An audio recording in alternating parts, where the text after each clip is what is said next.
I have considered the defense counsel's request for a further summation examination of the jury, and I have determined that the court must uphold the defense's judicial right to this procedure. So, counsel, you will now proceed with your second summation examination. I presume the jury is ready, Mr. Foreman? Yeah, my lord. Very good. In that case, I must ask each of you now to state clearly and concisely for the court the grounds on which you find the defendant guilty of this crime. Again.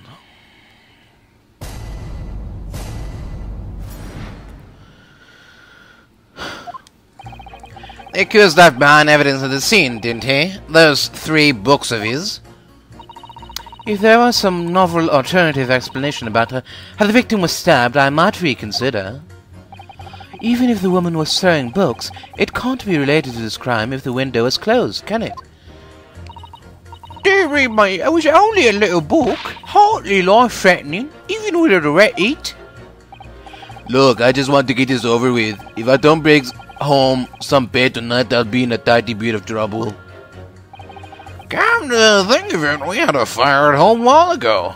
It gave me the sneezes. Yes. Considerably more tangible arguments from all members of the jury this time around, it seems.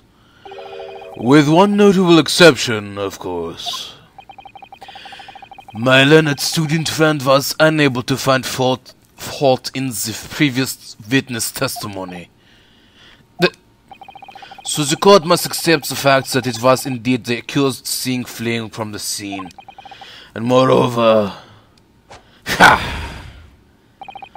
no one else was even at the scene to commit the crime. Well, if the eyewitnesses are correct, it would seem as if the conclusion is somewhat set in stone. I fail to see how it can be argued any other way. That means I'm afraid that during this summation examination, it is essential that you establish some other tangible explanation for the facts. But how? What would even constitute a tangible explanation here? Isn't it obvious? Who stabs the woman and how? Those 2 details are all you need provide. Simply give us a name and the method by which the attack was conducted. And there I was thinking this might be hard. But Mr. Naruhodo, you have to do it. Otherwise, this really will be where the trial ends. I have a theory about this. I'm gonna predict this is a very wild and out of the thing suggestion, but not outside of the box suggestion. I think that the Garadebs killed Green, or tried to kill Green, or stabbed her by accident, then because the victim looks a lot like Garadeb's wife, so I'm thinking that Garadeb's wife, no, this doesn't work. Garadeb's wife stabbed herself? No, that doesn't make sense. Okay. There's gotta be a connection, though. Anyway, sorry, let's continue. Oh, no pressure then. That is quite enough preamble. Proceed with the summation examination, please. I presume you are prepared, counsel? Oh, yes, my lord. Alright, Renisuke, focus your mind now. Clearly, the key to the summation examination is gonna be juror number 4, the maid. Or, should I say, Mrs. Garadeb.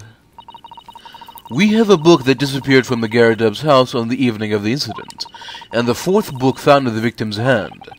There must be a way to link the 2. Yes, that's what we have to find. Using every technique I've learned in my short career so far. Whatever it takes. Do not forget to keep an eye on Mrs. Garadeb and how she reacts, even to the things other people say. That's a good idea. It's not a bad suggestion, actually.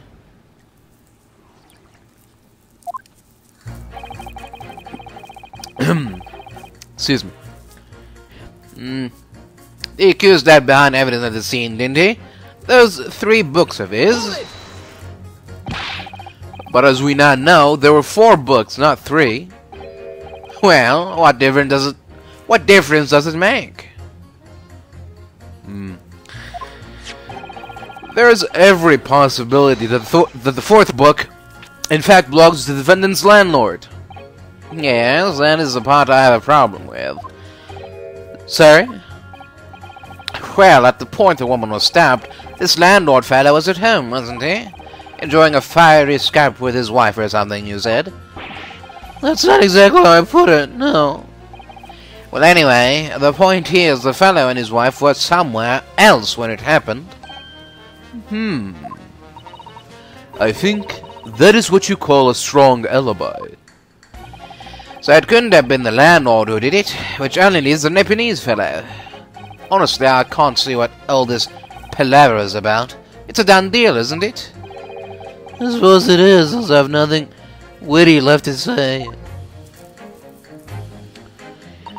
If there was some novel alternative explanation about how the victim was stabbed, I might reconsider. So, you might be willing to change your decision, you mean? Oh my, such delight on your face, but I'm afraid I shan't be swayed by emotion. Despite what you may think of me, I am a very modern, metropolitan and rational woman. That's great. If one reads the morning papers, it's all forgotten by tea time, isn't it?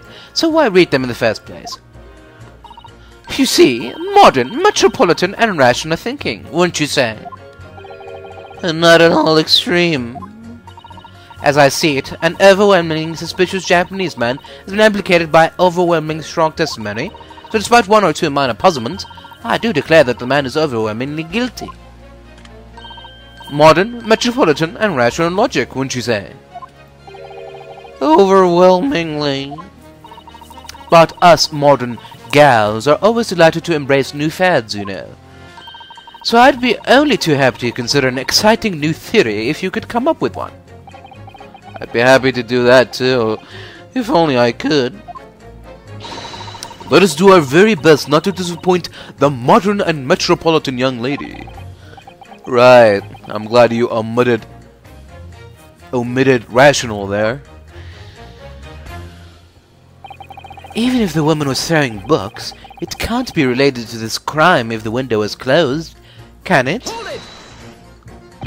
But what about the possibility that the window was open? What about it? I mean, there's just no way it could have been. How can he be so sure? The prosecutor fellow over there said it earlier, didn't he? Winters in London are no joke. You don't want to invite that sort of cold indoors. So no, that window wasn't open. Us Londoners like sitting by that fire and staying warm, you see. But you couldn't categorically state that the window wasn't open, could you? It just wasn't. They wouldn't have opened it. Then what's the point in even having windows, huh? Counsel, you will kindly refrain from childish bickering. Yo, sorry. Somehow I need to show there's an undeniable possibility that the window was open. Because this young man isn't gonna budge otherwise. Alright, well, fuck him. Really, mate, it was only a little book. Hardly life-threatening, even with a direct hit. Oh, sorry. Press. There we go. But the little book was on fire at the time, was it not? With flames of love, I'll have you know. There's really no such thing as a loving incendiary bomb. Well, he brought it upon himself. It's playing with fire to betray a fiery love. Isn't it? Well, don't you agree? Oh, well, any kind of betrayal is certainly a bad thing, yes. But I think the argument might have arisen out of your misunderstanding, Mrs. Garrett. Never mind that. The point is, we were having a we're just having a jovial little dispute, nothing more.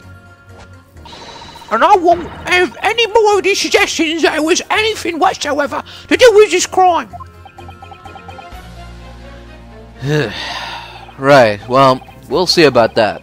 But what about juror number 5? He doesn't seem to be turning a hair at Mrs. Garrideb's relentless onslaughts. It is almost as though he's used to it. What a gentle soul he is. Look, I just want to get this over with. If I don't bring home some pay tonight, I'll be in a tiny bit of trouble. You just want to get this over with?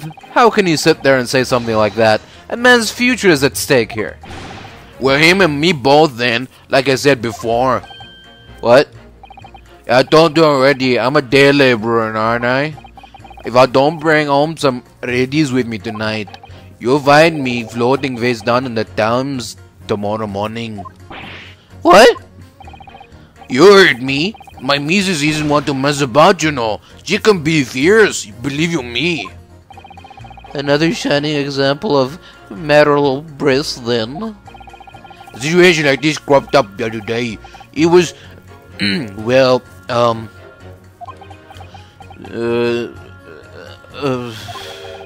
you know, it's funny, but I can't quite remember. Sorry?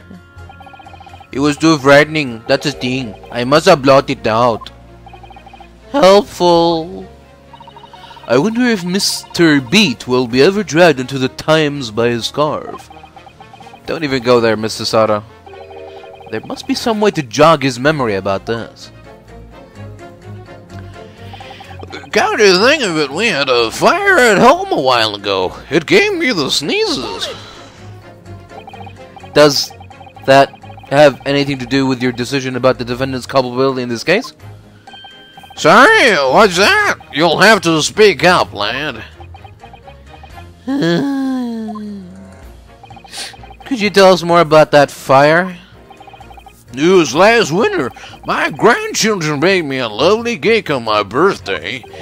It had 75 candles on the top, it did. What a sight to behold it was. Sorry, how old is he?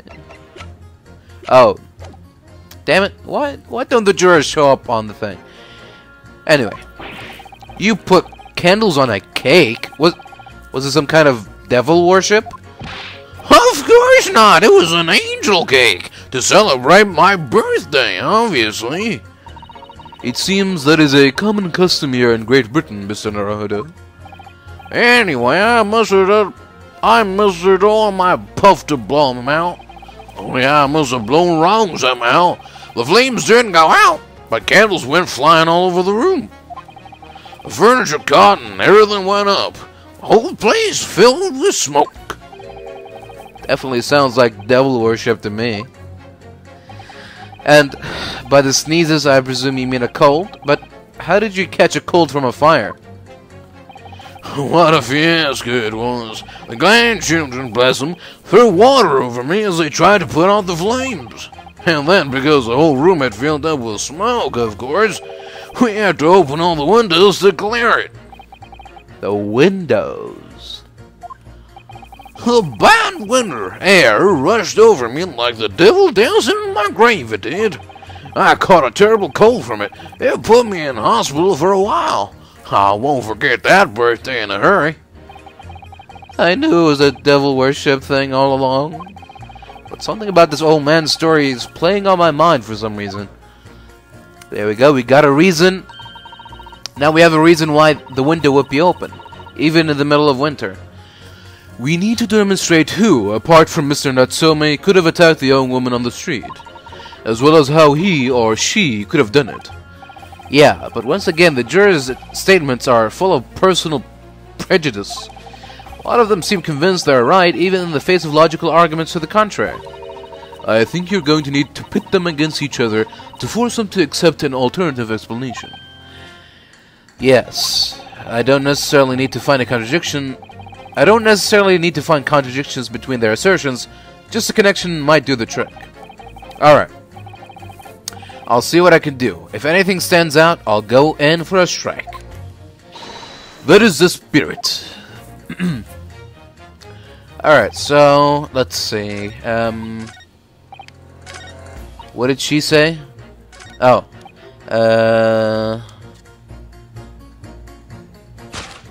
So pit this with... Oh! The old man changed his statement again. Let's just press on the statement again. When our house fires are dire, you have to open windows to clear the smoke. That's when the chill gets you, see? Did you change your statement from before? Well, yeah, it was one of my most memorable birthdays, you see. I couldn't let it go unremembered. I'm sure the defendant will be delighted that you're using his shroud to explore your past. And how is that memory related to this case exactly? Sorry? What's that? You'll have to speak up, I'm afraid. Never mind. He's as deaf as a post when he wants to be. But actually, this old man's anecdote might just provide the alternative explanation I need to make my point to some of the jurors. We used unlit candles on my birthday this year. It's safer that way. Well, good for you. Alright. Skip it all. Okay. Going back again. Juror number 3 and juror number 6. Objection.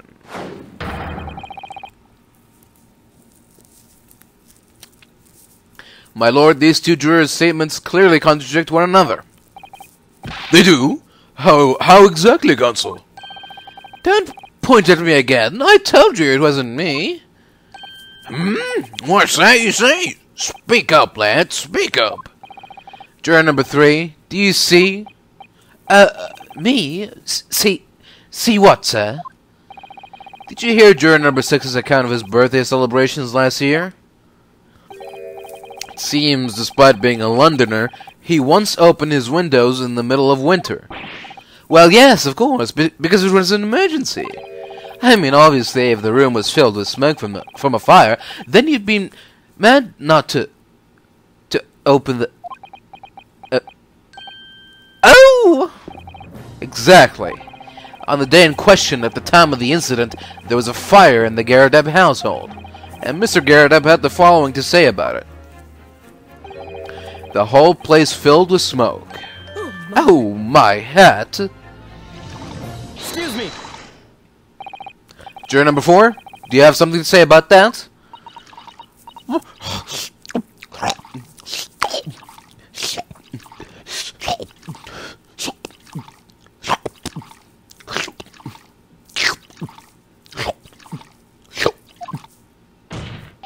Mrs. Garadeb. Oh, dearie me! What is the meaning of this? How dare you imply I'm hiding who I really am? It's imperative that you confirm something for the court. So please, it's time to drop the pretense now. What is it?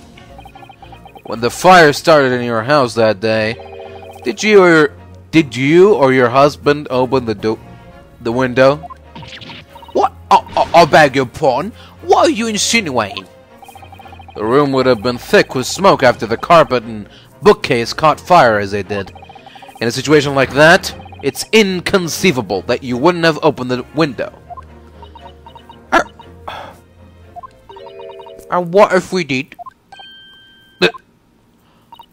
Oh, alright then. Yeah, you're right. My husband was frantically trying to open the window. It can't have been easy, since I continued to give him a justly deserved book battering. Even though your house was on fire? Oh, you never stop throwing until the anger subsides. It would be terribly bad for the nerves to do otherwise. Of course, I should have realized. That is a significant step forward, Mr. Naruhodo. You've managed to establish that the window was open. We simply must have that added to Mrs. Garadeb's formal statement. Now you mention it, yeah, the window was open at the time. I'd clean forgotten, but it's true. Hold it! The fourth book found at the scene of the crime shows very obvious signs of fire damage. And the title of the book is The Lion's Pride. The same title, in fact, as the book that Mr. Garrideb told us he had been reading. Well, I really couldn't say. On the day in question, did you or did you not throw at your husband the copy of The Lion's Pride that he'd been reading?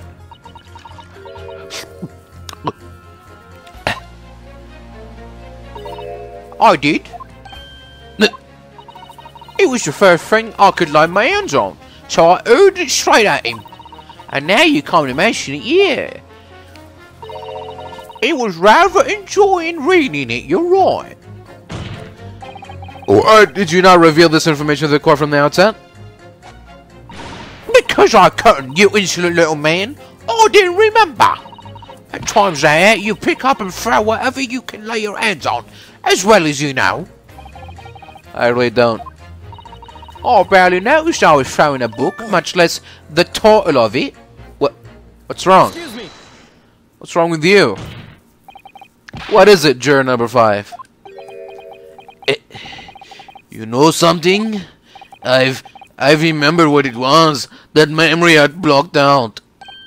Ah. It was listening to what this granny was saying. Brought it offloading back. Who are you calling Granny, you chicken devil? Oh, Mrs. Garrideb, or the maid, I'll have you know. The man doesn't even flinch. Please tell me that's not because he's so used to being hit all the time. It was about 2 weeks ago now. I just got back home after work, like. I put my hand in my pocket for the wages I just earned that day, and I really died. There was a hole. Every last penny had dropped out. Oh dear, what a disaster. You haven't heard half of it, boy. Oh? The wife was cutting up some chicken at the time. I could hardly get the words out, but I told it straight. I've lost a day's wages, love. Next thing I know, the blade was whistling past my ear. Stuck into the wall next to me, it did. About an inch deep. No words, just terror. I could smell it then, you know. That god-awful stench of the times. I was sure I was gonna end up face down in the muddy banks that night, I can tell you. Now, that's a real disaster, isn't it? I'll never use the word lightly again. Anyway, the point I'm trying to make is this. When women lose their rag to throw anything at you, knives, hatchets, hammers, you name it. Mr. Naruhodo, you mustn't think that all women are so short-tempered and unrefined. No, I wasn't thinking that. Throwing household objects at people is, well, it's so uncivilized. At least attack with honor, using a bow or the like. What? Attack? Who are you gonna attack? Never mind. Anyway, this man's words could be rather significant, I think. Alright, well, we'll come back to the bow and arrow thing later, if I dare.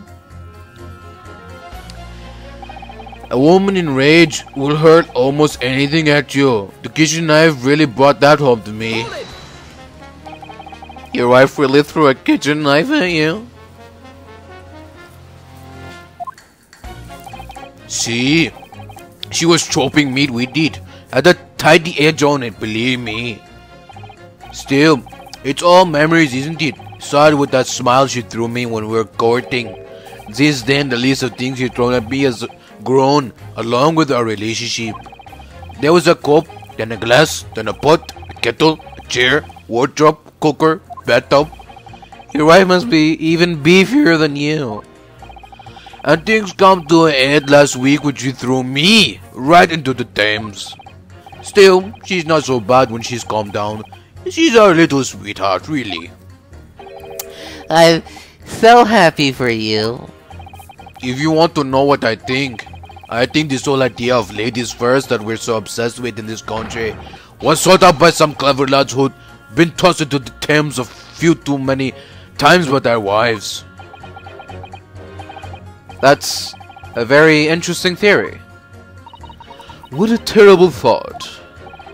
On the face of it, this juror's statement just sounds like a really extreme anecdote. but I think it might turn out to be an extremely powerful weapon. A weapon I might be able to use to make the jurors accept an alternative explanation here. What else is there? Okay, so the window could have been open when the woman was throwing books. I mean, it's definitely a possibility. Hold it! At the point when the victim was attacked on Briar Road, we know there was a small house fire in the Garadeb household on the opposite side of the street. Well, yes, it certainly seems that way, and on account of the smoke, I imagine they would have had the windows wide open in spite of the cold. We also know that Mrs. Garadeb was throwing flaming books at her husband. Her husband, who was backed into a corner by the window due to his wife's frenzied attack. Yes, that's right. So there's definitely a chance that one of the books could have flown past the man out of the window. Only what? Only I can't really see how it could have gone all the way over to the other side of the road, that's all. Ah! So I don't really see how I can change my decision, really. Oh, I see. That wasn't enough? What's it gonna take to persuade these people?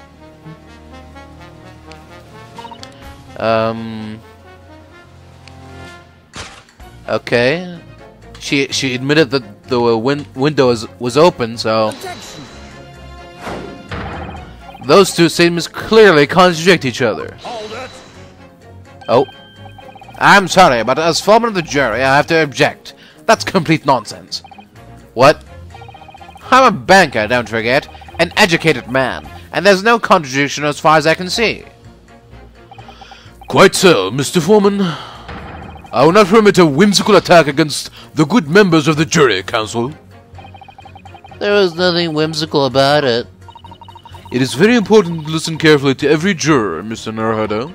Then you can decide where the contradictions really lie, if there are any. Alright, that didn't work. I'm pretty sure we pressed all the things, so...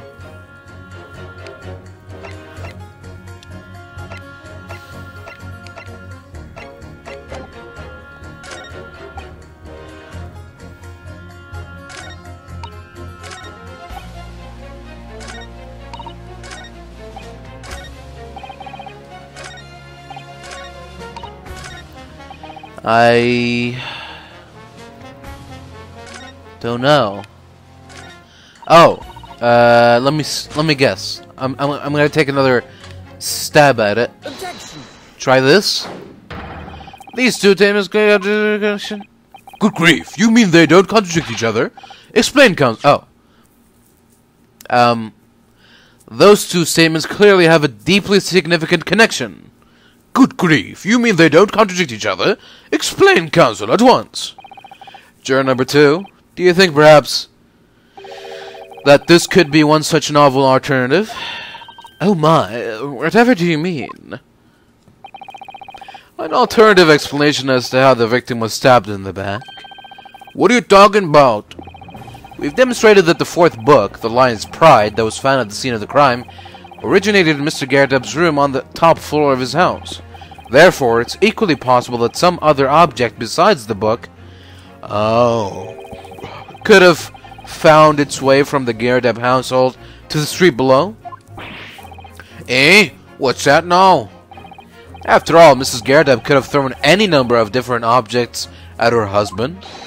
Isn't that right, juror number 4? What are you insinuating now? You little beanpole? I'm beginning to think that ever since the true origins of this book came to light, perhaps she's had a feeling that this might be what happened. Now you listen here, you Eastern Gala. As the foreman of this jury, I demand a straight answer. You give us this yarn about some other object making its way out of the house, but what? What was it? I'm really taking a big gamble here. That was a bold accusation to make, but I haven't any real evidence to back it up. But I'm certain that at the very least this warrants further investigation. Alright, Mr. Foreman, I'll try to explain the defense's theory. The other object that found its way from the Garrett household to the scene of the crime was... Take that!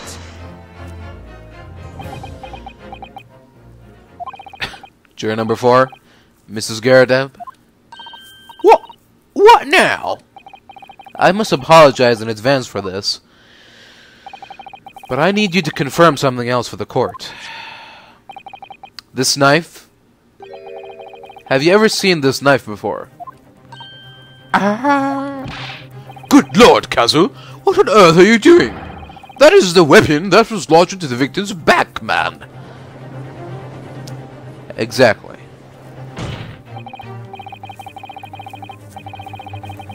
My lord, remember that when the victim was attacked, Mr. and Mrs. Garrett were in the throes of an argument. Mrs. Garrett was hurling anything she could at her husband that had been backed up against the window. A window that had been opened to clear the smoke, and through which a book sailed to land at the crime scene. You can't seriously believe that? The book was found in the victim's grasp. Are you saying that it flew out of the window and across the street to land neatly in her hand? Huh, even my missus hasn't got an aim like that. Yeah, I admit there are many details we don't yet understand, but that's the point. That's precisely why we must not allow this trial to end. Not right now. Oh my. Mrs. Garrett, your answer, please. Have you seen this knife before or not? Oh,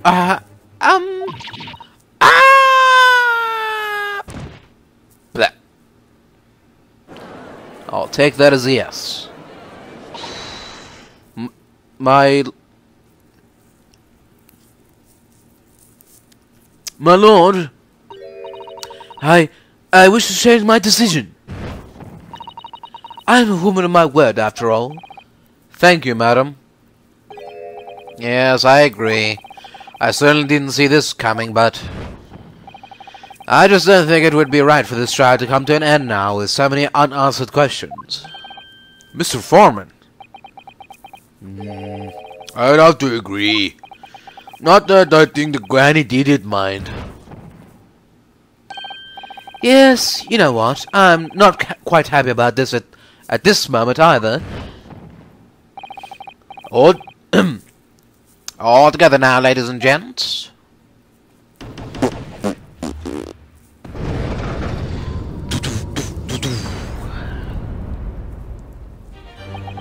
We did it. Oh, congratulations, Mr. Naruhodo. So, as a result of the defense's summation examination, a number of jurors' leanings have changed. 2 jurors call guilty, against 4 now calling innocent. Accordingly, the opinion of this court is divided, and this trial will continue.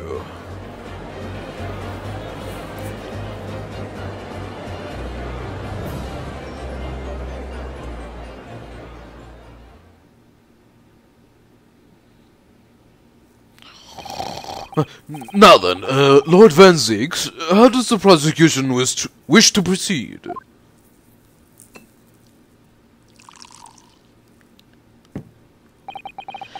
This trial is rapidly descending into a farce.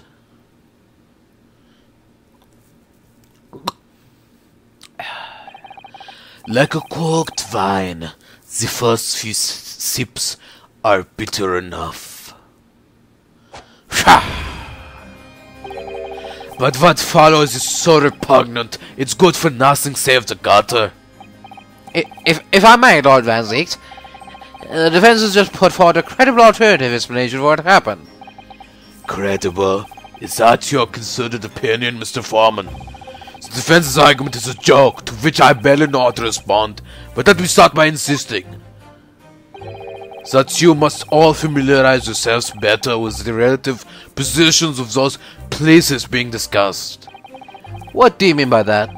What's his angle this time? It should already be more than apparent that between the crime scene and the Garrett household runs a rather wide street, Briar Road. Which means that the distance from the Garrett's house to the scene is some, yes, 15 yards. Let me see, 15 yards. That's around 14 meters. 14 meters? Oh, that's a little farther than I imagined. And as you ladies and gentlemen of the jury rightly noted as having portentous significance, the first book was found in the victim's clutches. In other words, the smoldering book, vauntedly held by the lady of the house, travelled some 15 yards, to land on the opposite side of the road, neatly between the collapsed victim's fingers and thumb. Is that your final conclusion, my learned and deluded friend? And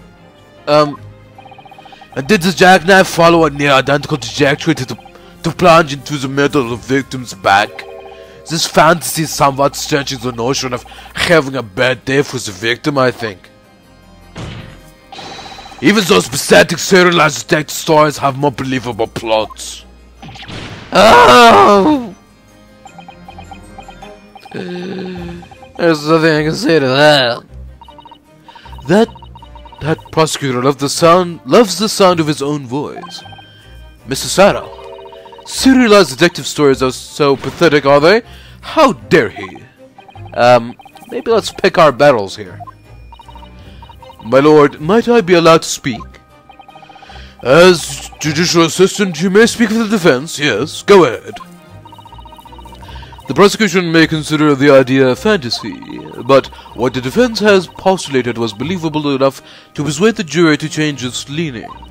And as such, the court has a duty to explore this alternative explanation as thoroughly as possible. To that end, juror number 4, Mrs. Joan Garrett's, must be called to testify and submit to cross-examination. Saints alive! A cross-examination of a juror?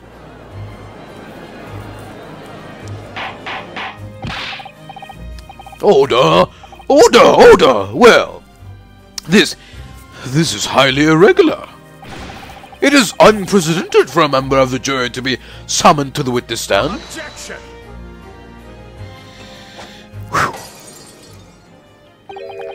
And unnecessary. Lord Van Zeeks?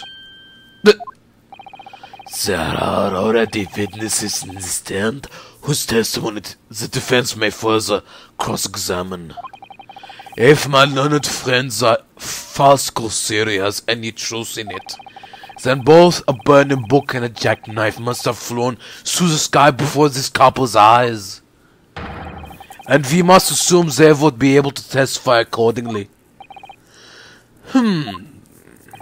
What say you, witnesses?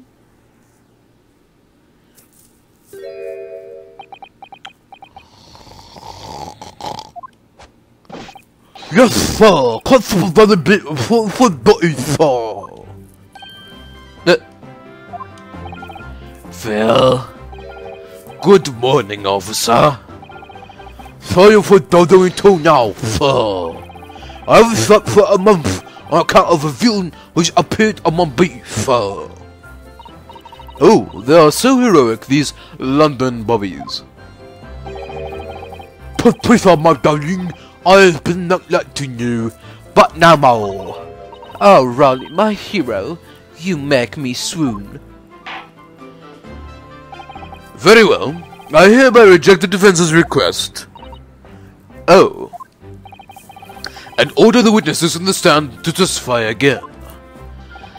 State forthwith before the court any details pertaining to the defense's alternative explanation of events. Yes, sir. What's he gonna remember? He's asleep all the time. He's not gonna remember anything.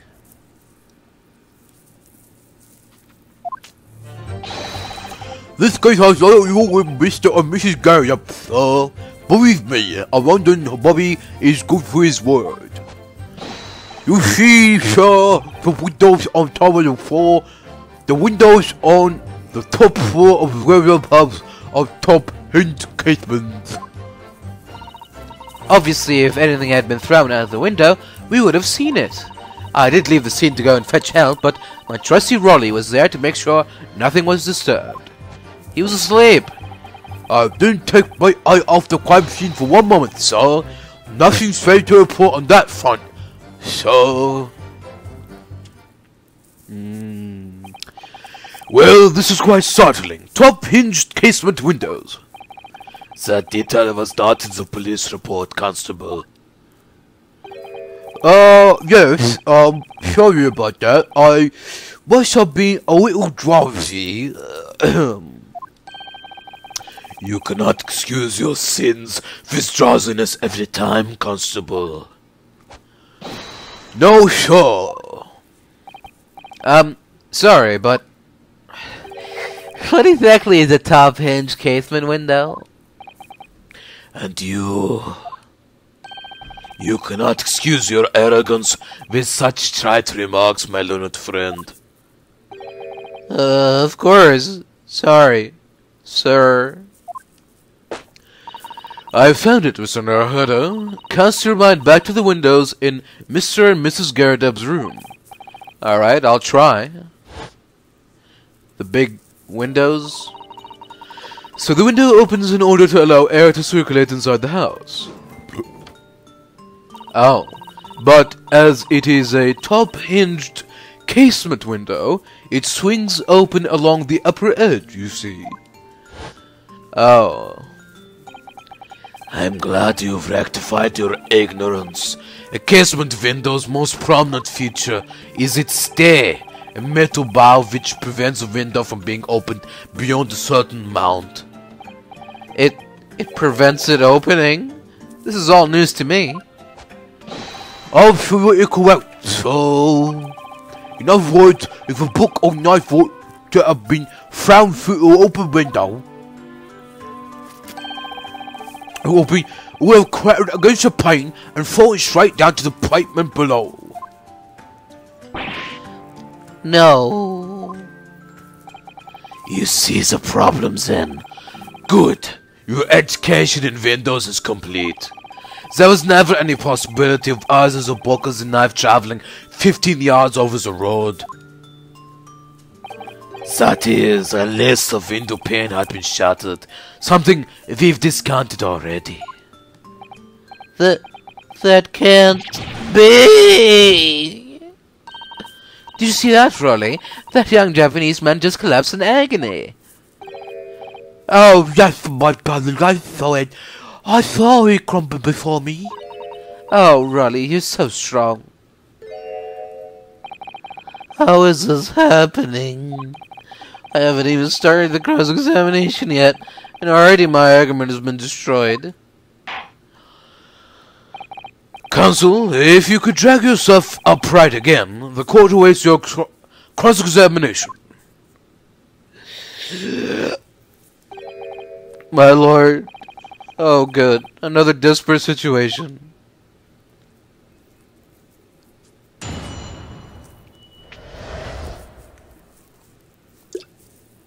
How are we gonna get out of this? This case has nothing to do with Mr. and Mrs. Garadeb. Believe me, a London Bobby is good for his word. How can you say that for certain? A very good question, sir. The answer is this. It has the noble founding principles of the force written on it as a reminder to all us policemen of a sworn duty. He showed us that before, didn't he? Did he? I can't say I remember. To show the citizens from the town and uphold the peace of the common man, it's what the job is all about. And that is why I can stand here today beside my long-suffering wife and tell you of Bobby's good for his word. While rubbing my tired eyes and admittedly, sir. Oh, Rolly, you're so manly. Of course I am, my darling Papuchon. Oh, Pan. Oh, Rolly.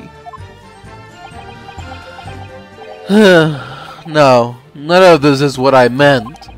I meant, how can you say for certain that this case has nothing to do with Mr. and Mrs. Garrett? Oh, I see, sir. You should have said that earlier, sir. Yeah, well, so, could you answer the question? That was a waste of time then. Absolutely, sir. I will answer it to the points of my abilities, sir. There's a surprising reason why Mr. and Mrs. Garrett's domestic disputes can't be related to this case. But before I get to that, sir, just one thing. Yes? I very much like you and all your countrymen to understand the great British institution of Scotland Yard. So I hope you'll take back some tales of us London bobbies and how we uphold our guiding principles. I wasn't planning on going back just yet. I've only just arrived here. So to that end, sir, I'll be happy to write you my warrant card for your perusal. But I must warn you, you won't be able to get through it without shedding a few tears. Thank you, I'll try. Oh, good. So how's this gonna help us? Let's examine it, why not? Policeman will strive to preserve the peace within his allotted beat. Patrolling officer is expected to walk 20 miles around his beat every day for the furtherance of community relations. Any crimes fall under the jurisdiction of the beat in which they are discovered. When a crime is discovered on his beat, a policeman must assist with additional investigations and help detectives. Alright, cool. Oh, sorry. Go back. Hold it! There we go. By which... Oh, wait. What did he say? You see, sir, the windows on the top floor of the Garrett house are top hinge casements. By which you mean... they don't fully open, is that correct? Yes, sir. Now that's there to allow a bit of air throughout, you see, so that it restricted as to how much they open. And therefore anything thrown out of the window from the inside the room would simply strike the pane and fall to the street directly below. For clarity, allow me to mark the map. Here is the location where objects would have fallen. Yes, directly opposite the scene of the crime on the other side of the rather wide road. Would it have been so hard for somebody to mention this top hitch casement thing before? Well, I have another question for you, Constable. And what would that be, sir?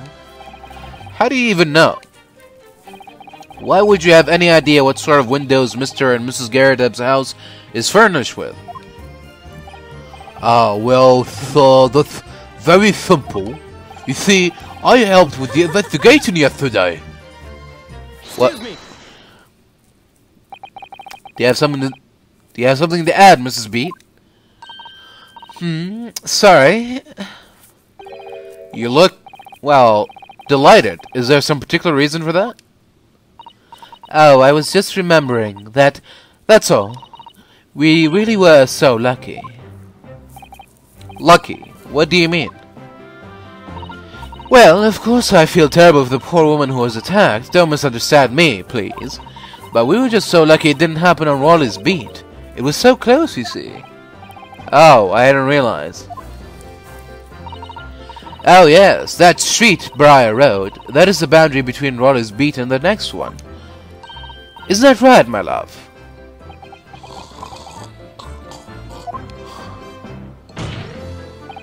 Constable Beat.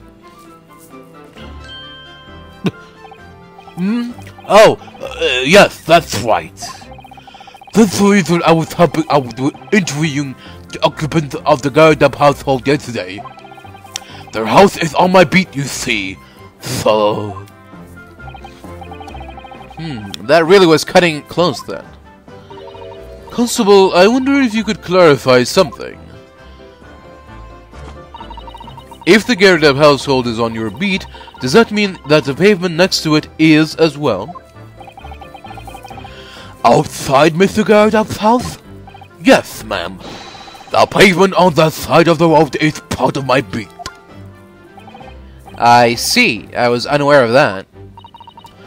Just think, if the woman had been attacked just on the other side of Briar Road, we would never have been able to go for that meal to celebrate our wedding anniversary. But that is the life of a Bobby, after all. Extraordinary people are Bobbies, tirelessly working for the benefit of all Londoners. Do you know what I think? I think it was the good Lord's way of rewarding my Raleigh for all his hard work. Don't you think so, my darling? That must be it, Pat, my love. That must be it. I think perhaps we should make sure we have that information officially on record. Leave it to me, Mr. Naruhodo. I'll take care of it immediately. The border of which runs down the middle of Briar Road. And now it's my turn, I think. Obviously, if anything had been thrown out of the window, we would have seen it. But according to my notes here, the sun had gone down already and it was dark. Oh, but Raleigh and I were strolling along, gazing at the night sky and looking for our lucky star. Sorry? The star that will guide us to eternal happiness. Can it guide you to answer the question? If a flaming book had cut across the sky in front of us, it would have lit up like a shooting star. And if I'd seen a shooting star, I would have made a wish upon it. Let Raleigh be an inspector, I would have said, 3 times at least. Of course, what with the smog and everything, we couldn't actually see any stars. In short, are you trying to say that neither a book nor a knife crossed the sky before you? Yes, sir, that is correct, sir. I saw the night sky in London is starless, sir. It certainly seems like they're telling the truth. And then we saw the poor woman fall to the ground, so we ran straight over to help her. I did leave the scene to go and fetch help, but my trusted Raleigh was there to make sure nothing was disturbed.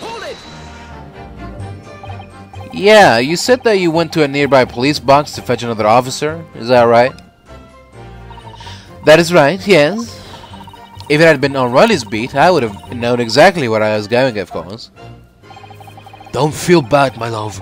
You can't be expected to know the location of every police box on every beat. So Raleigh told me that way. So Raleigh told me the way, only I sort of got a little lost on the way. Patricia, my darling, that is why I love you. Your terrible sense of direction is betwitting to me. Oh, Pat. Oh, Raleigh. Oh, please. So, I suppose I was gone for about 15 minutes. But like I said, my Raleigh was there at the scene the whole time, making sure nothing was disturbed. I was off duty at the time, of course, but a true Bobby is never really off duty, sir. I don't take my eye off the crime scene for one moment, sir. Nothing straight to report on that front, sir. You fell asleep immediately. Nothing to report.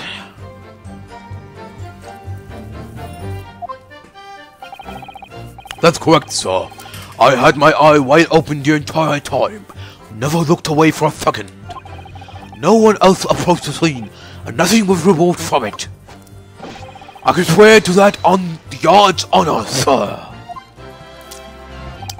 Really? That seems a little strange. Beg your pardon, sir.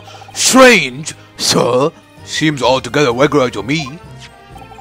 This burned copy of the Lion's Pride was originally in the Gyardeb household. So the question remains, how did it find its way onto the hand of the victim? Can you shed any light on that, seeing as you were at the scene of the crime the entire time? Bah! Could it be a different copy, sir? One that just happened to be burnt as well? Even if that were possible, why would the victim have been gripping a book like that in her hand? As we can see from this photographic print, she had a bag over her shoulder. Let me think, sir. Well, sir, that book was in the lady's hand from the moment we arrived at the scene. Is that so? There's something about this statement that's not sitting right with me. The two mysteries of how that knife ended up in her back and how that book ended up in her hand. There must be some common thread between them.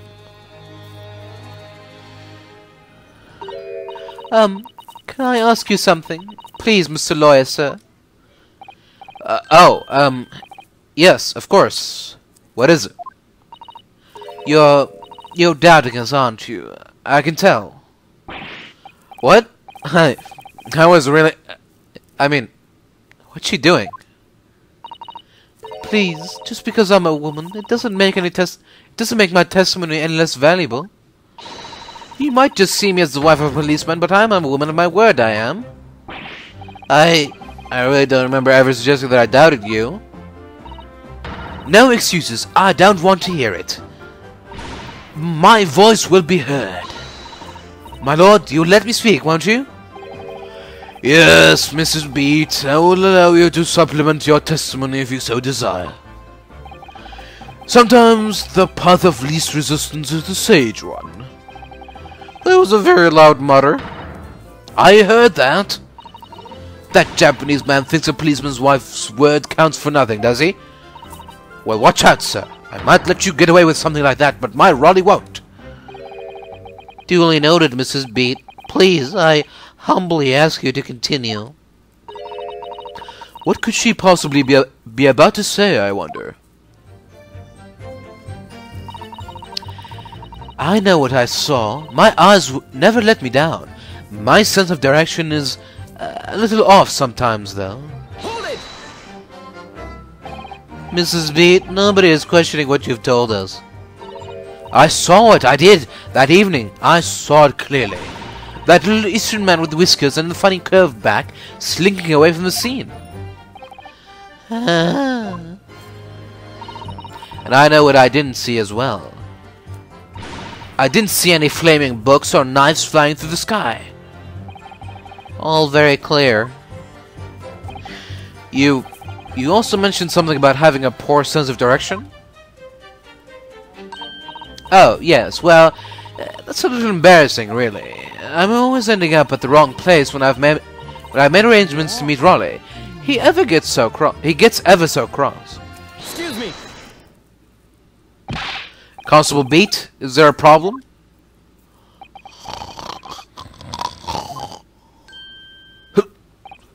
Eh? No, sir. No problem, sir. Did your wife's remark just now bring something to mind, perhaps? Oh, well, in a way, sir. Yes, sir. I was just remembering that the same thing happened that evening, is all.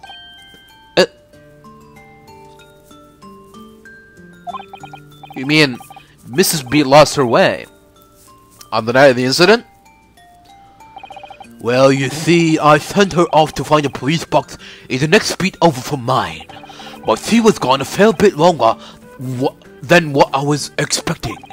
I thought she'd be back inside 10 minutes, but my darling was gone a good 15. Oh, Raleigh, you're such a tease. But the reason I was so long was because of the bouquet, silly. The bouquet? Sorry, what bouquet are you talking about? Oh, it was a present for our wedding anniversary. Raleigh is so romantic. He saved up for it with farthings and halfpennies he found in the gutter while doing his rounds. Yes, how romantic. I'd forgotten all about it until just now. Had you, my darling?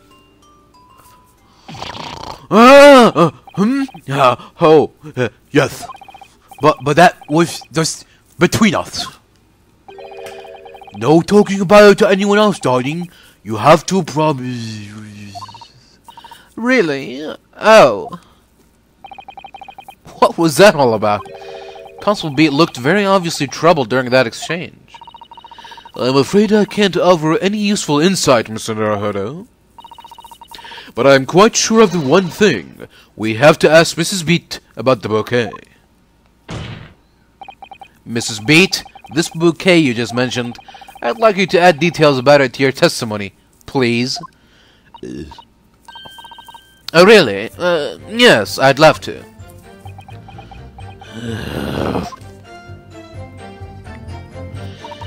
What happened was, I dropped my bouquet and ended up losing my way for a while. Hold it! You mean you dropped the bouquet at the scene of the crime? Yes, that's right. Oh, I was so upset. When we ran over and saw it was a woman with a knife in her back, I was so shocked I dropped the bouquet Raleigh gave me. It was in a dark spot where the streetlights weren't casting any light, so I didn't notice at first. And then, you went to the police box to report it to the policeman whose beat it was on. Yes, and I came back to the scene together with the other constable, you see. That's when I spotted my bouquet again. But the funny thing was, when I went to pick it up, it was nowhere near the victim's body at all. In case you need reminding, Mrs. Beats, the victim is not deceased. I was all flustered for a moment before I heard a voice calling me from the other side of the road. Your husband, presumably? That's right. Silly me, I'd gone over to the wrong side of the street. Although I'm going to blame the bouquet this time. I can't think how it got there. I really can't.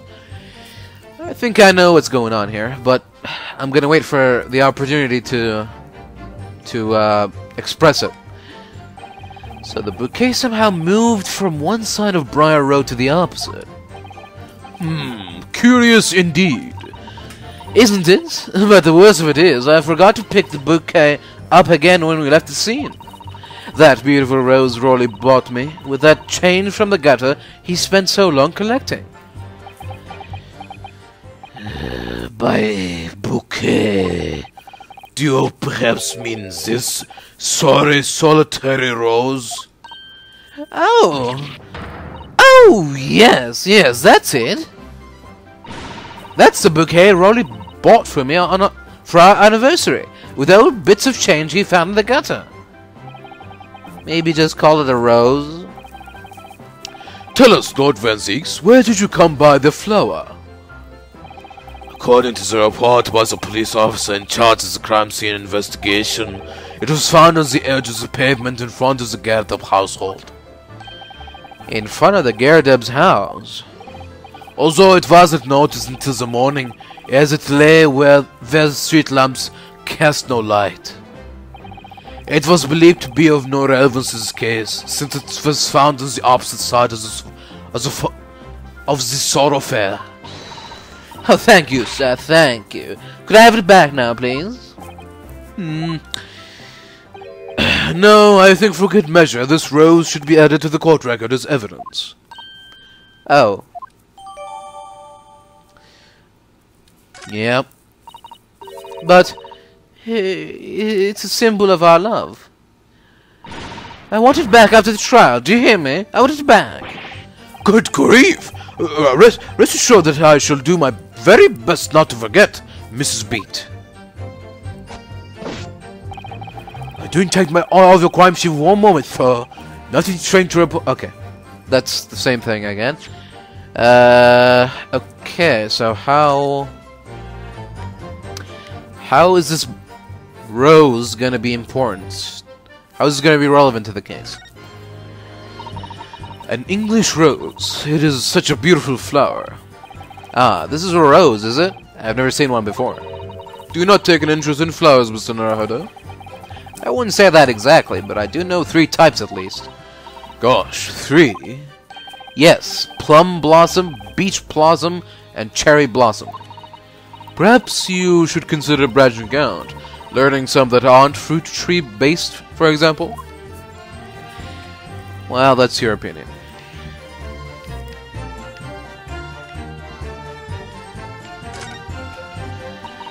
An English oh, such a beautiful flower. It's very stylish paper the flower's wrapped in, isn't it? It's just an old newspaper. Oh.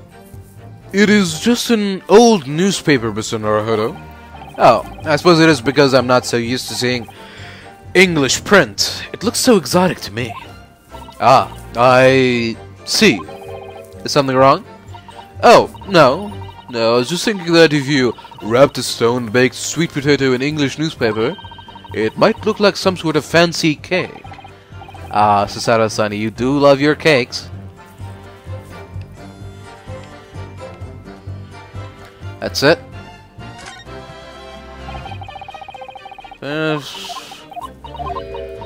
Okay. Newspaper. Flower.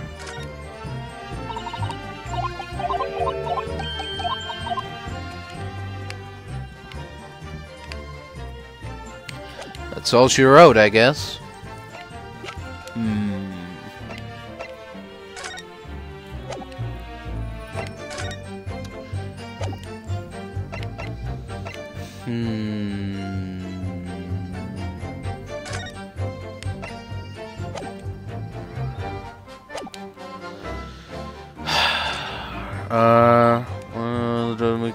Losing a while.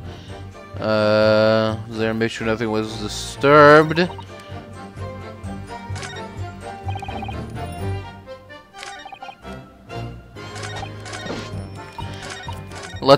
Maybe we should press the last statement again. See what happens. Nothing to report. That's right, sir. I had my eyes wide open the entire time. Never looked away for a second. No one else approached the scene, and nothing was removed from it. I swear to that on the yard's honor, sir. Really? That seems a little strange. Burnt copy. How did it get there? Can you shed light on that? Could it be a different copy? Possible. You'd see. Huh. Well, Mr. Naruhodo, what do you make of all this? Yes. The whole idea of an invisible attacker has been troubling me all along, but I believe I'm starting to get a picture of what really happened here now. But the fourth book that had no business being at the scene of the crime made me sure that Mrs. Garrett was hiding something from us, but it's becoming increasingly clear that someone else has been hiding something from us as well. I think I may already be armed with everything I need to strike a decisive blow here. This time, it's going to expose the whole truth about this mysterious affair. Okay, so maybe this. I did leave the scene, go fetch help. Jocelyn was there, make sure nothing was disturbed. Maybe we present the flower? There's clearly something odd about that last statement made by the witness. There is clearly something odd here indeed. Your behavior, Counsel. Oh, haha, please, don't mind me. That would be significantly easier if you would lower your hand. I won't lower my hand until I prove my client's innocence, as long as it's quite quick.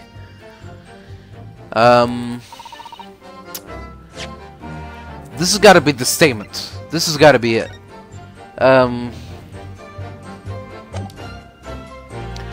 What proof do we use? What piece do we use? The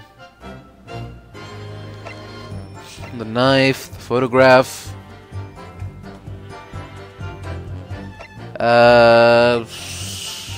Objection.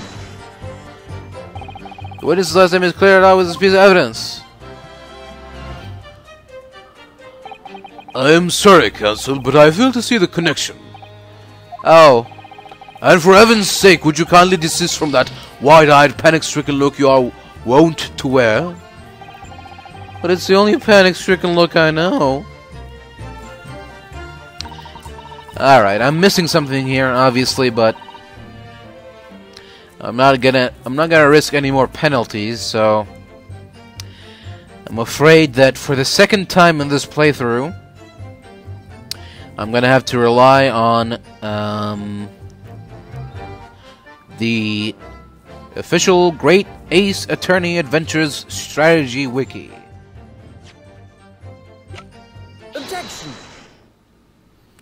Oh, there we go.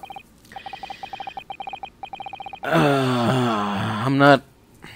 You know what? I don't care. We found the right answer. That's all I care about right now.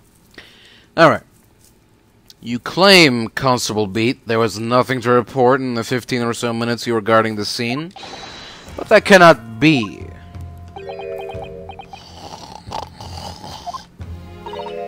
What do you mean to say? In your testimony just now, Mrs. Beat, you explained to the court that when you arrived back at the scene of the crime with the policeman assigned to that beat, the bouquet you had dropped at the victim's side was no longer anywhere nearby. Objection! Yes, on the opposite side of Briar Road where the victim was attacked. But considering the size of that meager bouquet, if a single sorry bloom can be so described. No doubt it was blown in the wind across the street, back into the gutter where it belongs. Meager? But if that were the case, why did Constable Beat not testify to the fact? No one else approached the scene, and nothing was removed from it. Constable Beat swore to that on Scotland Yard's honor. But the bouquet belonged to me. It has nothing to do with the case.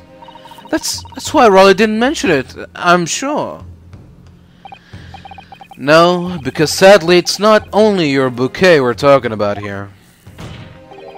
More than one thing in this case is mysteriously the wrong way around. What are you talking about? Think about it. Besides Mrs. Beat's bouquet, there's Mr. Garrideb's book. Mr. Garrideb's copy of The Lion's Pride, which was thrown out of the window by his wife, would have struck the pane of the casement window and landed here, on the west side of the street. And yet, it was actually found here, on the opposite side of the road, in the victim's hand. Meanwhile, according to the testimony we heard, Mrs. Beat's bouquet should have been dropped here at the scene of the crime on the east side of the street. But in fact, it was actually found here on the opposite side of the road in front of Mr. and Mrs. Garrideb's house. There's no logical explanation for those things, unless somebody deliberately moved them. What are you trying to say? The way you're talking, it sounds like you think my Raleigh's done something wrong. Don't pay attention to what that scrawny lawyer says. Whittering on about books and bouquets. What should we care? It's nitpicking, that's what it is. Oh, good. Mrs. Garrideb's come around. You might call it nitpicking, Mrs. Garrideb, but deliberately meddling with the scene of a crime is a criminal offense. It's called, tampering, Mr. Naruhodo. But the person responsible for this tampering cannot admit to it, for a very subtle but compelling reason. Objection! Tampering? You have barely held a tongue before. Tell us, my learned friend, who would possibly have had cause to carry out such an elaborate deception? Yes, there is someone who tampered with the scene of the crime that evening. All the evidence and all the testimony points to that one particular person. Counsel, I must demand that you substantiate this conjecture. Who are you saying is responsible for tampering with the scene of the crime? Take that!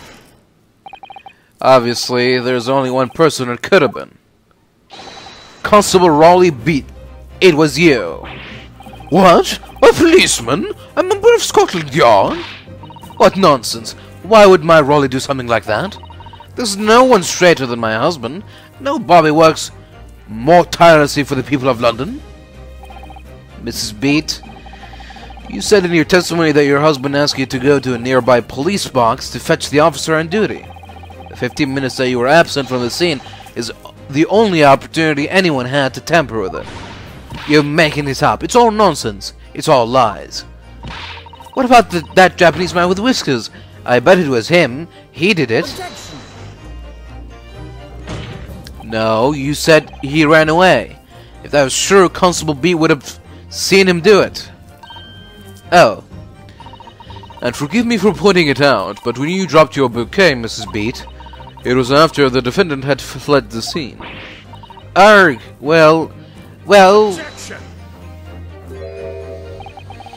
First you make accusations about the landlord and his wife, and now you incriminate a policeman as well? But your accusations lack one very important thing. Your claim the crime scene was tampered with. There's only one reason anyone would commit such a reckless crime: to hide something. That's right. He's right. But my husband and I just happened to be there. That's all. So why would we have anything to hide? It doesn't make sense.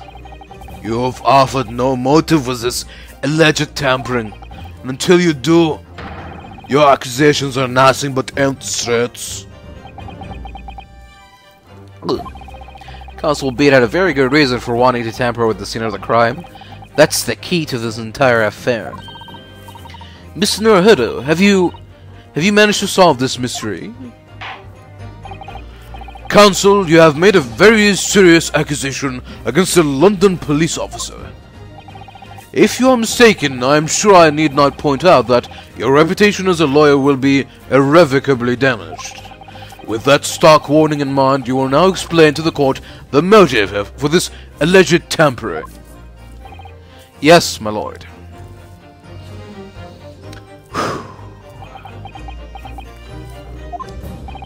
Constable Beat's motive for tampering with the crime scene was to hide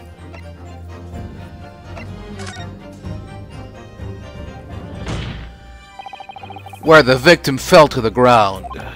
That is what this Bobby had to cover up at all costs. What? Where the victim fell? You mean where she was attacked? What are you talking about? We told you at the very start, didn't we? On the pavement of Briar Road. We saw it happen, remember? Yeah, but on what pavement? It was right here. As if anyone didn't already know. That's certainly what everybody has been led to believe. But in fact, that isn't where the victim was stabbed at all. What? What? That's right. I'm beginning to wonder where this tumultuous trial will end, counsel. If that's your assertions, then the court is dying to know, my Japanese friend. Where are you proposing that the crime actually took place that evening? Right about here. But that's on the opposite sides of the road. I don't understand. On the evening in question, Mr. Garrideb's book fell directly down from the open window above, and your bouquet, Mrs. Beat, never moved at all. What did move was the scene of the crime itself. Good gracious! Objection! Perhaps you haven't been listening to the ample testimony the court has heard. But these witnesses both saw the moment the attack took place. That's right, I saw it with my own eyes. It was 5 o'clock in the evening and already dark. There was the typical London fog on the ground. When you saw the incident unfold and ran to the victim's aid, that was actually on the west side of Briar Road. No, that's not true. It can't have been. Constable Beat then arranged for you to be absent for a while by sending you for help. And during the 15 minutes you were away, he transplanted the scene crime. The scene crime. He moved all the things shown in this print. The victim herself, the 4 books. He moved everything, in fact, to the pavement on the east side of Briar Road. Extraordinary. But the constable overlooked one thing. What? What did he overlook? The bouquet, I presume. Exactly. The prosecution told the court just a few minutes ago, about the discovery of the rose bouquet. Lord Van Zeek said it wasn't noticed until the morning, as it lay where the street lamps cast no light. Yes, it couldn't be seen in the dark, obviously. Which is why it was only the bouquet that was found in its original position on the pavement on the west side of Briar Road. And that is the defense's theory about what really happened that evening. How do you respond, Constable Rolly Beat?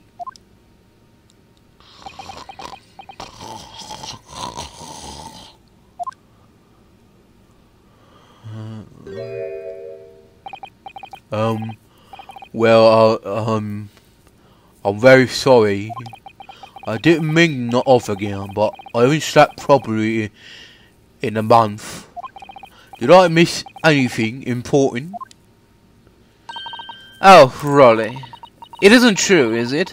What that lawyer said is all lies, isn't it? I know it is, because you're the most upstanding, righteous man I know. I had a dream. A terrible dream. All the things I did that night. Everything come out. Everything exposed.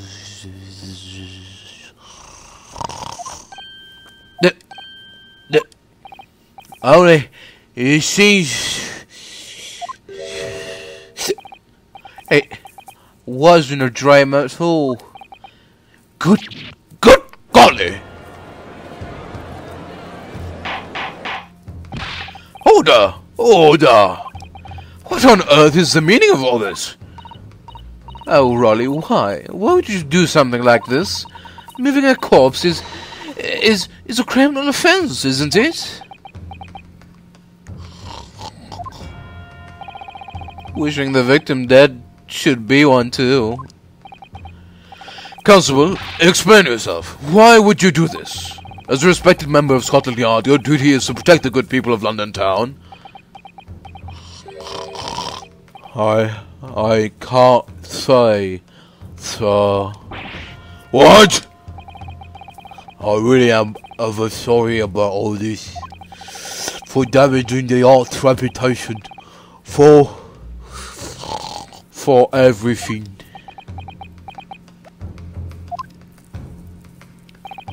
I have a possible explanation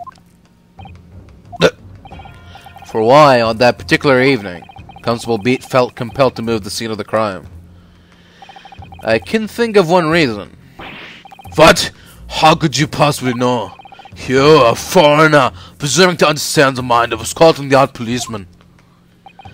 And yet, Lord Van Zeek, it is this foreigner who has uncovered the startling truth of the matter thus far. I believe it would be beneficial to the court to hear this extraordinary young lawyer's theory. Counsel for the defense, if you please. Yes, my lord. Now then, I think you had better show us some evidence. At once, my lord. England, Japan. It makes no difference where you come from. Human emotions are the same. I think I have a fairly good idea of the feelings behind this man's actions. What gives away the motive for Constable Beat's unthinkable actions? Well, I'm on thin ice here, so just in case I'm gonna save again. So I don't want to do 20 minutes of that again. The rule book? The warrant card, maybe? I realize that I'm a foreigner in this land, and I've only just arrived from Japan, which is why all this information about London's so-called bobbies is completely new to me. I've learned that, though honorable, patrolling the beat is the most demanding work in the world, for example. Keeping the peace, looking after the citizens on his beat in all kinds of ways. There's no doubt that the young Bobby is charged with a great deal to do each day, certainly. But for Constable Beat, the day in question was special, Special? How? On account of this bouquet, my lord. Oh, yes.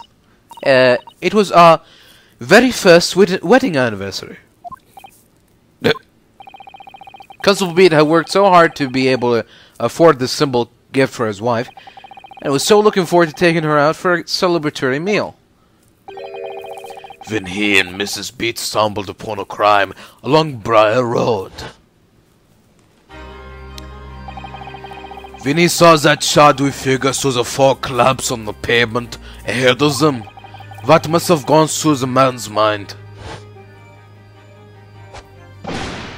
But sir, just as I was sick all day, I was looking forward to celebrating my wedding anniversary.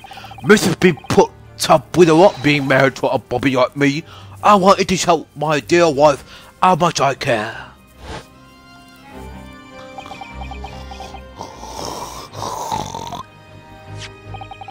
This is the warrant card that Constable Beat offered and lent to me earlier. Inside, among the rules for patrolling policemen, it says, when a crime is discovered on his beat, a policeman must assist with initial investigations and help detectives. Aha! Constable Beat, is that or is that not the reason why you moved the whole scene of the crime that day?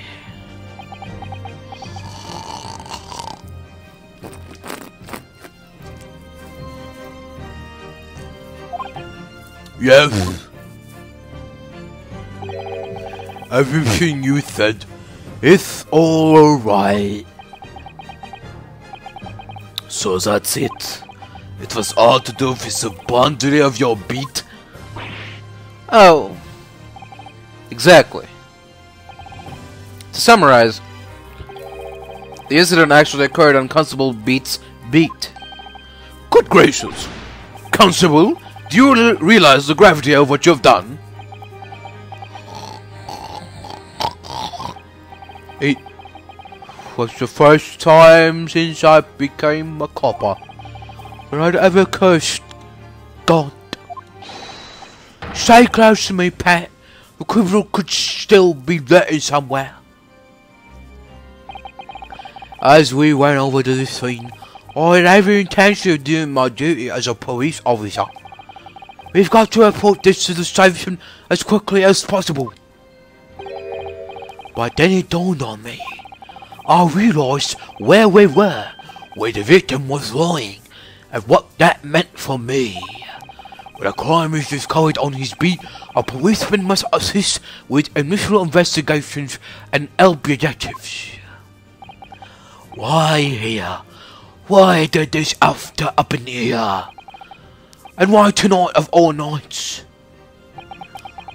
Why?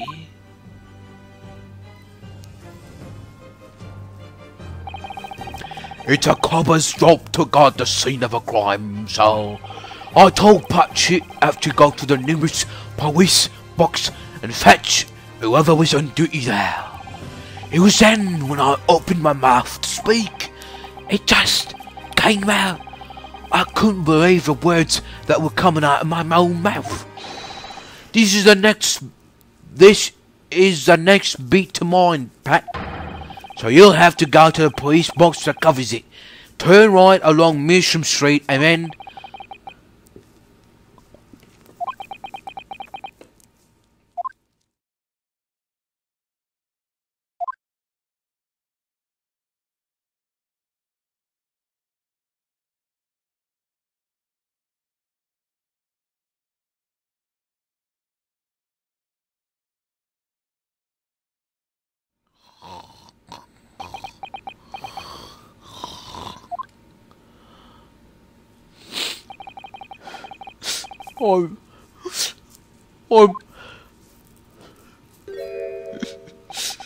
I'm sorry.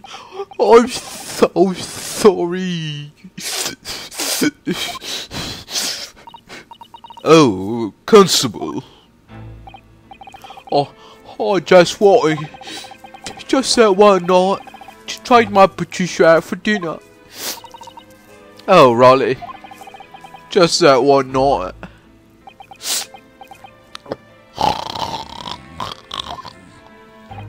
You know that if the incident was on your beat, your evening of celebration would be ruined.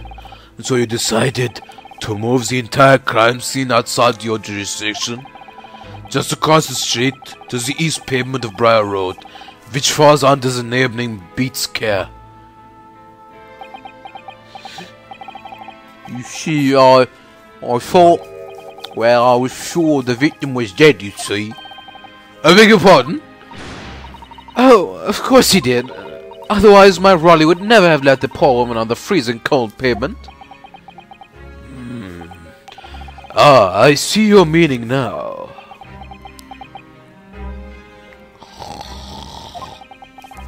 Got me back from my sins, didn't he? That's why I missed the rose I bought for Pat. Oh no, Raleigh, that was all my fault. I should never have dropped in such a dark place. I'm so sorry, Raleigh.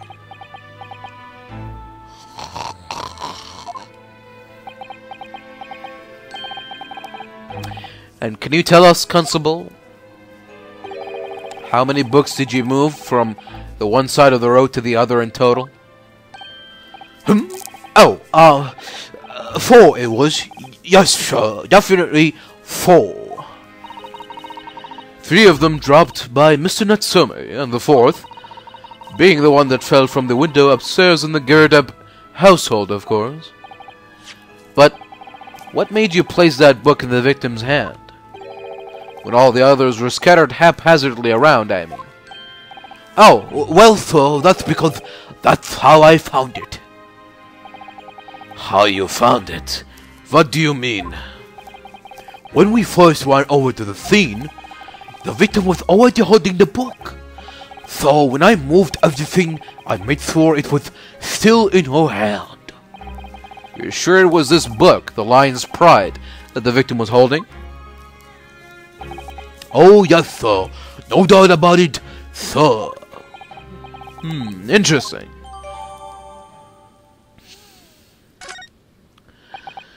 Yeah, so she was walking on the street, the book fell on the floor, she was like, oh, what's this? She bent down to pick up the book. As she picked up the book, a knife fell out of the window and into her back. I thought it was an open and shut case at the time.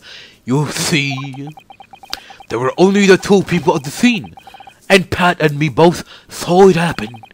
However which way you looked at it, it had to be the fella who ran off who done it, I thought. I couldn't see the arm, really. I didn't think moving it all over the road would make a jot of difference. I suppose this is it for me now. I've had it.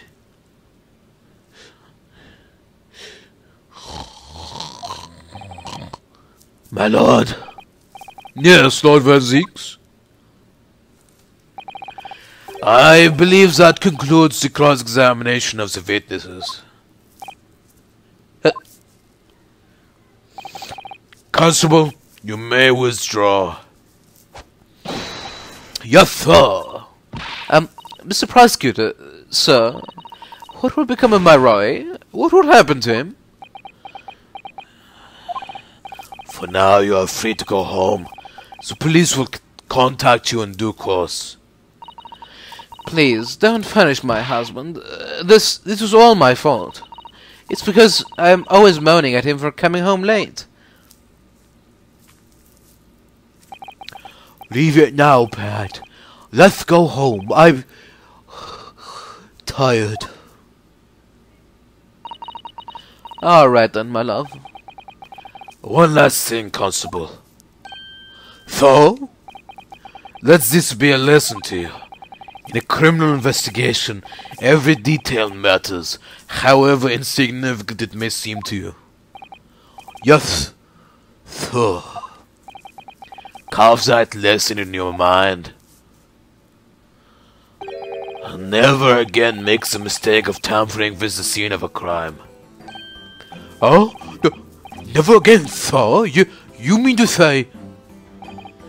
Leave, now. This trial is not over yet. So...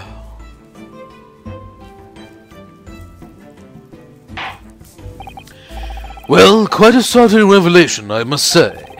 Whoever thought of a third party transplanting the entire scene of a crime like that? Indeed, my lord. Nevertheless, there are some immutable facts here. Principally, that the accused, Mr. Soseki Natsume, is the only person who could possibly have committed this crime. No. I disagree. Now that we know the true scene of the incident, there is someone else. Another person who could be responsible for the knife in the victim's back. Forgive me for being presumptuous, but I believe the prosecution is probably well aware of this possibility already. Lord Van Zeeks, is this true? Very well. Names of person, if you will, and a further investigation is warranted. The prosecution has no objection to this trial continuing. You will name this other person who could have perpetrated the crime. I already know the answer, but you never know what could happen. I'm talking about her.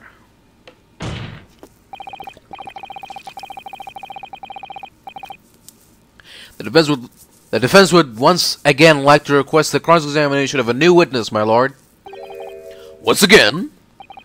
My assistant made the same request earlier. In order to finally reveal the truth about this case, it's imperative that we cross-examine juror number 4, Mrs. Joan Garadeb. Me? Me? Oh, dairy me. Objection! That request has already been denied. But the situation is very different now. Mrs. Garadeb, answer me this. What are you on now, you little toad? At the time of the incident, you were engaged in a violent argument with your husband, Mr. John Garadeb. In the course of the argument, a minor house fire was ignited, and to clear the smoke from the room, your husband opened a window that looks out over Briar Road. Well, what of it?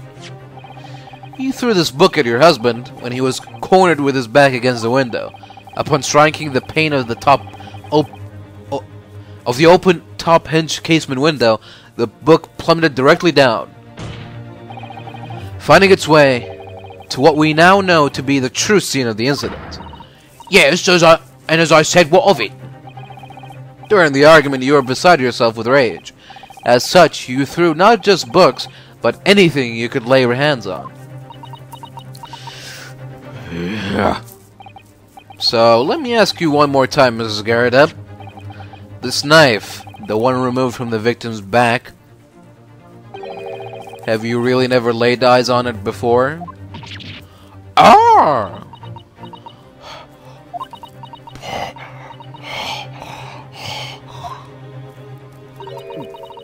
I don't recall it. Seriously?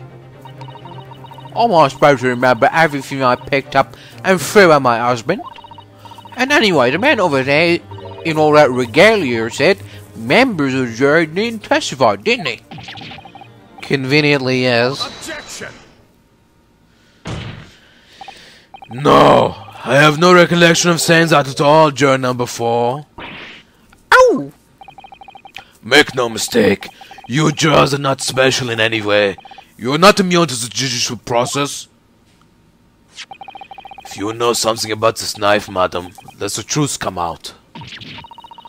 But it's just a common old garden knife. It could have come from anywhere. We have several right now at home. If one went missing, how would you expect me to know? What's that? Are you joking? What are you saying, please, Mrs. Garadeb? Now you listen to me. I refuse to believe all this nonsense. I couldn't bear the thought that I injured someone. Do you hear? I couldn't bear it. Oh, the poor woman. So, yes, I want evidence.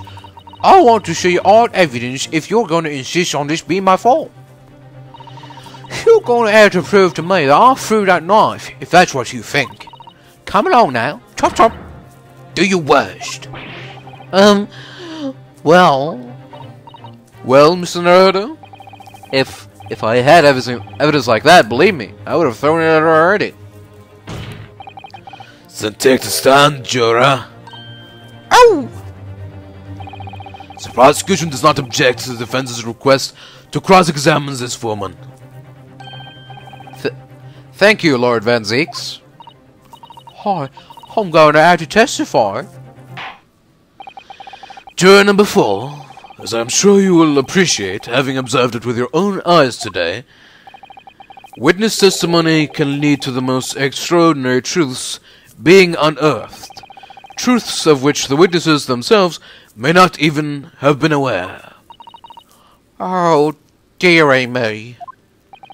So I demand your full and unadulterated testimony, Mrs. Garrett, and mark my words, in this court of law today, we shall extract the truth. Do you concur, counsels? Certainly, my lord. Oh, that's what I'm hoping for, my lord.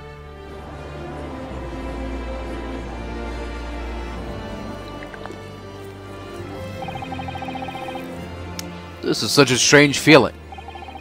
For the first time ever since arriving in this country, it actually feels real.